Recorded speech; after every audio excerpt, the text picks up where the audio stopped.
آج کے اس تجزیے میں ہم ایک ایسی شخصیت کی بات کریں گے جس نے 21ویں صدی کی تاریخ پر بہت گہرے نقوش چھوڑے۔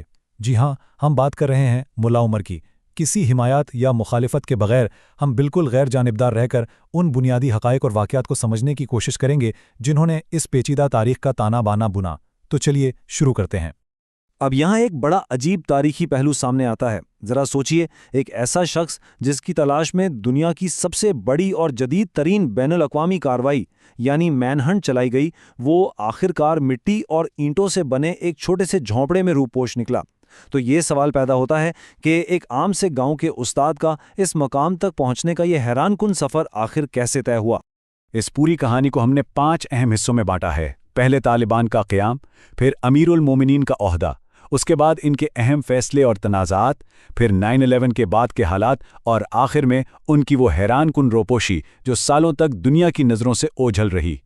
تو بات کرتے ہیں پہلے حصے کی، طالبان کا قیام، گاؤں کے ایک استاد سے باغی رہنما تک کا سفر۔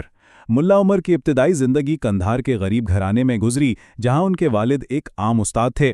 ابھی وہ بہت چھوٹے تھے جب ان کے والد کا انتقال ہو گیا، لیکن 1979 میں جب سوویت یونین نے افغانستان پر حملہ کیا تو اس غریب طالب علم نے قلم چھوڑ کر ہتھیار اٹھانے کا بڑا فیصلہ کر لیا۔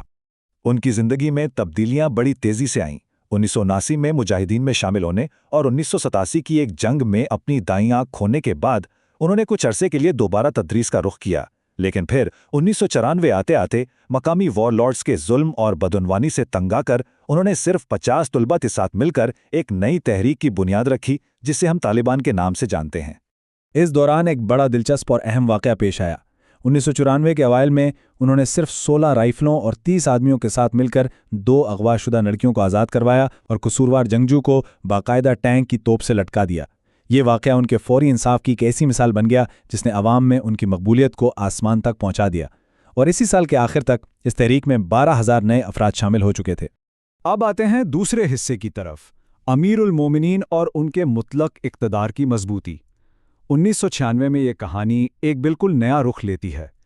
یہ وہ وقت تھا جب انہوں نے کسی روایتی سیاسی یا خاندانی پس منظر کے بغیر افغانستان پر اپنی حکومت کو جائز قرار دیا اور ایک نیا نظام قائم کیا۔ اپریل 1996 میں ان کے حامیوں نے انہیں امیر المومنین کا خطاب دیا۔ یہ کوئی معمولی بات نہیں تھی۔ اس کا مقصد صرف ایک ملک پر سیاسی حکومت کرنا نہیں تھا، بلکہ ان کی مذہبی حیثیت کو سب سے اعلیٰ بنانا تھا، جس نے انہیں طاقت کا ایک ایسا مرکز بنا دیا جسے چیلنج کرنا تقریباً ناممکن تھا۔ اور پھر ایک انتہائی ڈرامائی لمحہ آیا۔ قندھار کے ایک مزار سے انہوں نے ایک مقدس جبہ نکالا جسے پیغمبر اسلام سے منسوب کیا جاتا ہے، اور اسے اپنے پیروکاروں کے سامنے خود پر اوڑھ لیا۔ یہ جبہ سالوں سے بند تھا۔ کابل پر قبضہ کرنے سے بالکل پہلے اس عمل نے ان کی شخصیت کو ایک ایسی تاریخی اور روحانی بلندی پر پہنچا دیا جس کا اثر آج بھی محسوس کیا جاتا ہے۔ تیسرا حصہ، فیصلے، تنازعات اور اسلامی امارت کی حکومت۔ کابل فتح کرنے کے بعد بھی ملا عمر نے دارالحکومت جانے کے بجائے قندھار میں تنہائی اختیار کی اور وہیں سے اپنی سپریم کاؤنسل کے ذریعے سخت احکامات نافذ کیے۔ یہیں سے ان کے ان فیصلوں کا آغاز ہوتا ہے جنہوں نے عالمی سطح پر شدید تنازعات کھڑے کیے۔ مثال کے طور پر مارچ 2001 میں بامیان کے تاریخی مجسموں کی تباہی پر پوری دنیا نے شدید مذمت کی، لیکن ان کا اپنا بیانیہ بالکل مختلف تھا۔ ان کا کہنا تھا کہ ان بے حس لوگوں کو بھوک سے مرتے ہوئے ہزاروں افغان انسانوں کا کوئی خیال نہیں، لیکن انہیں پتھر کے بے جان بتوں کی اتنی فکر ہے۔ انہوں نے اسی بنیاد پر مجسموں کی تباہی کا حکم دیا۔ لیکن تصویر کا ایک اور رخ بھی دیکھیں۔ ان مجسموں کی تباہی کے تنازع کے ساتھ ساتھ جولائی 2000 میں ان کا ایک ایسا حکم بھی سامنے آیا جس نے دنیا بھر میں ہیروئن کی سپلائی کو ایک زبردست جھٹکا دیا۔ افیون کی کاشتکاری میں 99% تک کمی آ گئی۔ ذرا سوچیں، اس دوران دنیا کی تقریباً 3/4 ہیروئن سپلائی ختم ہو چکی تھی۔ یہ ان کی انتظامی پالیسیوں کے مختلف اور حیران کن پہلوؤں کو ظاہر کرتا ہے۔ اب ہم چوتھے حصے پر چلتے ہیں، 9/11 کا الٹیمیٹم اور ایک سپر پاور سے سیدھا ٹکراؤ۔ 11 ستمبر کے حملوں کے بعد امریکہ نے مطالبہ کیا کہ اسامہ بن لادن کو ان کے حوالے کیا جائے۔ اچانک پوری دنیا کی نظریں ایک بار پھر افغانستان پر ٹک گئیں۔ ظاہر ہے یہ فیصلہ طالبان کے لیے اتنا آسان نہیں تھا۔ انہوں نے فوری طور پر حوالگی سے انکار کر دیا اور ٹھوس ثبوت مانگے۔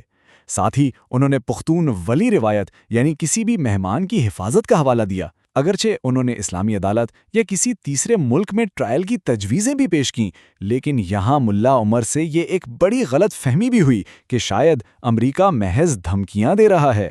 ستمبر 2001 میں وائس آف امریکہ کو دیے گئے ایک انٹرویو میں، جسے شروع میں دبا دیا گیا تھا، انہوں نے اس ٹکراؤ کی بالکل واضح تشریح کی۔ یہ محض ایک عسکری مقابلہ نہیں تھا، بلکہ دو بالکل مختلف نظریات اور وعدوں کا آمنا سامنا تھا۔ ایک طرف دنیا میں کہیں بھی چھپنے کی جگہ نہ ہونے کا امریکی صدر کا وعدہ، اور دوسری طرف خدا کی وسیع حفاظت کا وعدہ۔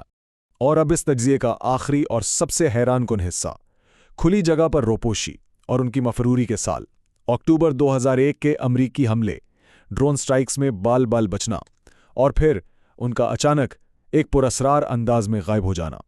آئیے اسے ذرا تفصیل سے دیکھتے ہیں۔ ایک ایسا شخص جس پر $10 ملین کا عالمی انعام رکھا گیا ہو، اس نے پہلے دسمبر 2001 میں اپنے اختیارات وزیر دفاع کو منتقل کیے اور پھر ایک موٹر سائیکل پر بیٹھ کر کندھار سے نکل پڑا۔ وہ سیدھا زاول صوبے میں گئے اور اپنی باقی کی ساری زندگی وہیں گزاری۔ جدید انٹیلیجنس کی تاریخ میں اس فرار کی مثال ملنا واقعی مشکل ہے۔ اور سب سے زیادہ حیران کن بات تو یہ ہے کہ ملا عمر بالکل تنہا تھے اور نیٹو فوجیوں سے پیدل چلنے کے فاصلے پر موجود تھے۔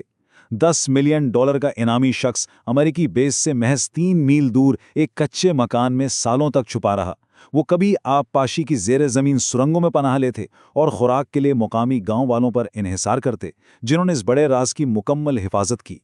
تو پھر سوال یہ ہے کہ بغیر کسی جدید ٹیکنالوجی کے وہ دنیا سے کیسے باخبر رہے؟ نہ کوئی موبائل فون، نہ انٹرنیٹ۔ انہوں نے صرف آڈیو کیسٹس کے ذریعے 2007 تک اپنی قیادت کو برقرار رکھا اور بعد میں محض قاصدوں کے ذریعے زبانی پیغامات بھیجتے رہے۔ حالات جاننے کے لیے وہ صرف BBC پشتو ریڈیو سنا کرتے تھے۔ ہے نا حیرت انگیز؟ اس ساری کہانی کا آخری موڑ ان کی موت تھی۔ تبدق یعنی ٹی بی کی بیماری کے باوجود انہوں نے کسی جدید طبی علاج سے انکار کر دیا اور 23 اپریل 2013 کو ایک انتہائی سادہ حالت میں انتقال کر گئے۔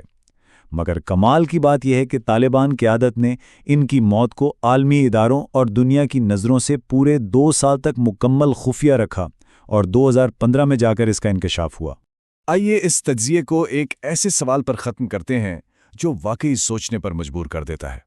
اس ساری جدید تاریخ میں دنیا کی بہترین انٹیلیجنس اور اتنی بڑی ملٹری پاور اس مٹی کے جھونپڑے تک کیوں نہ پہنچ سکی؟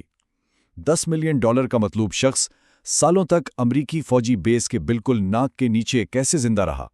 یہ کہانی صرف ایک شخص کی نہیں، بلکہ عالمی جاسوسی کی ناکامیوں اور تاریخ کی ایک بہت بڑی حقیقت کی عکاسی کرتی ہے، جس پر دنیا آج بھی حیران ہے۔